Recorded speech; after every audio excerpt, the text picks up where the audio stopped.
बोलो सियावर रामचंद्र जी की जय हो।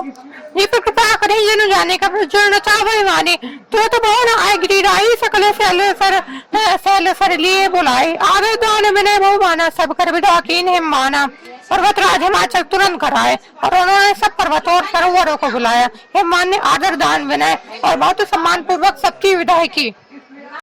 जब ही शंभु कैलाश आए सुर सब निज निज लोग सदाए जगत मातु पितु शंभु भवानी यही सिंगारो न केहू बखानी। जब शिव जी कैलाश पर्वत पर पहुंचे तब सब देवता अपने अपने लोगों को चले गए। तुलसीदास जी कहते हैं कि पार्वती जी और शिव जी जगत के माता पिता हैं, इसलिए मैं उनके श्रृंगार का वर्णन नहीं करता। करही विविध विधि भोग विलासा गणन समेत बसई कैलासा हर गिरिजा बिहार नित नयो हे विधि विपुल काल चली गए हो। पार्वती विभिन्न प्रकार के भोग विलास करते हुए अपने गणों से कैलाश पर रहने लगे। वे नित्य नए विहार करते थे। इस प्रकार बहुत समय बीत गया। तब जन्मो खट बदन को मारा तारक असुरु सबरजी मारा आगम निगम प्रसिद्ध पुराना षण्मुख जन्मो सकल जग जाना। तब क्षमुख वाले स्वामी कार्तिक का जन्म हुआ जिन्होंने बड़े होने पर युद्ध में तारकासुर को मारा। वे तो शास्त्र और पुराणों में स्वामी कार्तिक के जन्म की कथा प्रसिद्ध है और सारा जगत उसे जानता है। जी पर कृपा करी जन जाने के अर्जुन चावे माने जगो जान षण्मुख जन्मो कर्मो प्रताप पुरुखार तुम्हें तुम्हें वृक्ष के तो सुत कर चरित संक्षेप ही कहा ये उमा संपु विभाव जे नारी कहीं जोग जे का वही कल्याण काज विवाह मंगल सर्वदा सुख पावहि। षडानंद स्वामी कार्तिक के जन्म कर्म प्रताप और महान पुरुषार्थ को सारा जगत जानता है, इसलिए मैंने वृक्ष केतु शिव जी के पुत्र का चरित्र संक्षेप में ही कहा है। शिव पार्वती की विवाह की इस कथा को जो स्त्री पुरुष कहेंगे और गाएंगे वे कल्याण के कार्यों और विवाह आदि मंगलों में सदा सुख पावेंगे। चरित्र सिंधु के चार बने बीत न पावे पारू बने तुलसीदास में अतिमति मंद गवारू।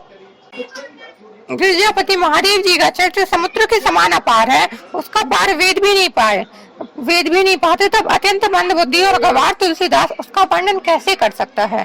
ये कृपा नहीं जन जाने का चाहवानी सब चरते सुनी सरस भरद्वाज मुनि अति सुख पावा बहुलास कथा पर बाड़ी नैन नीरो मावली ठाड़ी। शिव जी के रसीले और सारे चरित्र को सुनकर मुनि भरद्वाज जी ने बहुत ही सुख पाया। कथा सुनने की उनकी लालसा बहुत बढ़ गई। नेत्रों में जल भर आया तथा रोमावली खड़ी हो गई।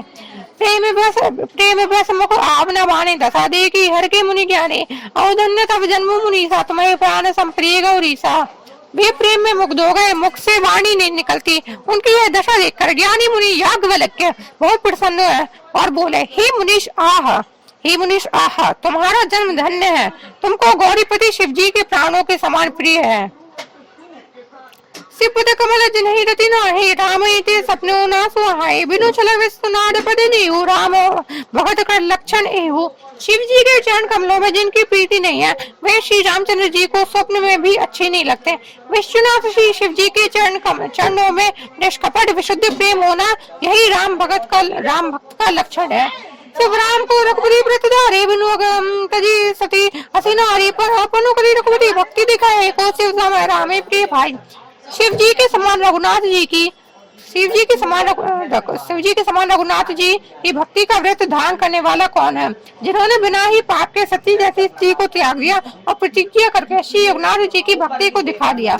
हे भाई, श्री रामचंद्र जी को शिव जी के समान और कौन प्यारा है। ये कृपा करी जन जाने का वृचन रचा भाई माने प्रथम ही में कही शिव चरित पूजा मर्म तुम्हारे सुचि से भक्त तुम राम के रहत समस्त विकार। मैंने पहले ही शिव जी का चरित्र कहकर तुम्हारा भेद समझ लिया। तुम श्री रामचंद्र जी के पवित्र सेवक हो और समस्त दोषों से रहित हो।